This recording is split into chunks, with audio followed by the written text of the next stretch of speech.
thanks for tuning in today. I decided to head out west, and this is where I am now, and just pulled up here, and the first thing to greet me was the old Aussie flies flying around here everywhere compared to back home. Not a fly to be seen, so that was a bit of a shock when I pulled up.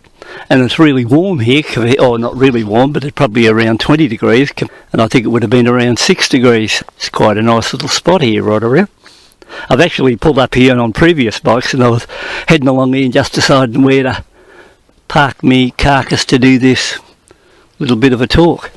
But what I'm going to say about things today is I'm really enjoying the riding experience on this 390 KTM adventure bike. I really think this is one of the best bikes over the past, in fact I'd almost say the best bike I've purchased over the last 8 years, because when I get on this bike it's hard to believe. I really think I'm Valentino Warro when I'm back out along the road there, zooming along on it and coming through the corners and that. I think for the amount of kilometres I've put on it so far, I think it's the most fun I've had on any motorcycle I've ever bought to date on a sealed road. I really think it is a fun bike out along the road, and like, I wouldn't say it's crash hot when you hit the dirt, but I'm going to work on a couple of mods on that. Bloody flies.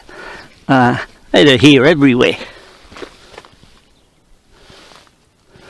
Yeah, I wouldn't say it's a crash hot bike on the dirt, but I never actually bought it for the dirt. And if I come across the dirt, well, I'm on dirt here at the moment, but I didn't actually purposely go out and buy this bike. It would be a bike that, if I had a choice of just one bike and that's all I could have, I think I could live with this bike. It really is a nice little bike to zoom along at that speed, and it does everything well, and there's virtually very little vibration running through it apart from a little bit in the pegs, and that's not much compared to what I'm used to on other bikes.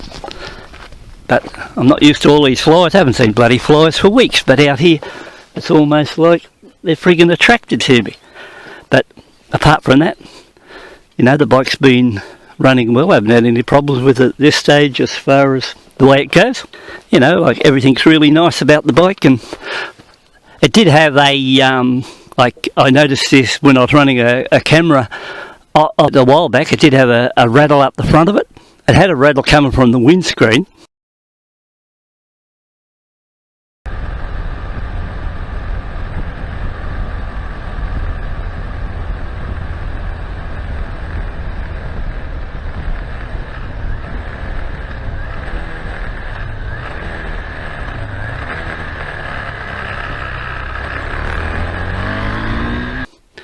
And what I actually did was I had a bit of spare rubber around, or the wife had from some crap.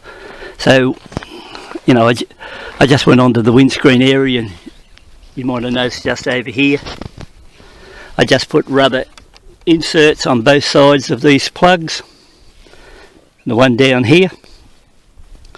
And I'll put one on this side, just screwed it in there. Don't know if we can see it side on, but doesn't rattle now. And also in the inside area, brought it out here at 100 kilometres an hour now.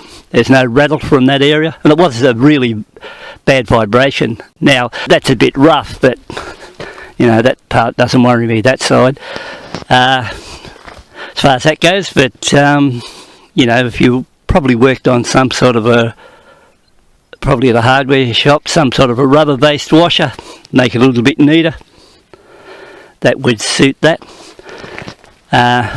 What I'll be when I get up to the area where this goes in for its first service, what I'll be looking at with this bike will be either that front sprocket change, or the who knows, I might even talk to them about it. They might be able to do a front and rear sprocket change on it and just see what it's like then, because after all, I did mention on previous videos this bike's a bit dead under 4,000 revs, or in any gear 4,000 revs. It's a sort of more like a yawn when you put your right hand around that throttle.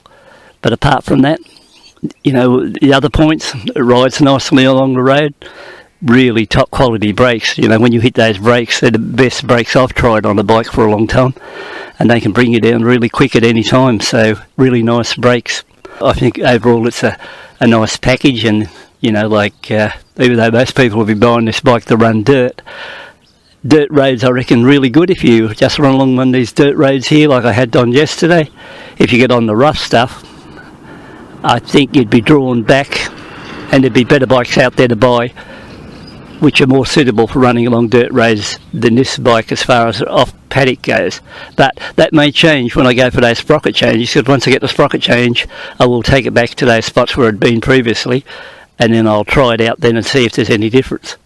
But at this stage I just thought I'd pull over, give this bike a little bit of a rest for a few minutes, because I thought I'd tell you a bit about that windscreen change and what I think of the bike. And if you're on the fence still thinking about one of these bikes, well, my opinion is they're still a pretty good bike, and what I said in the beginning, it still hasn't changed on that one, so we'll carry on.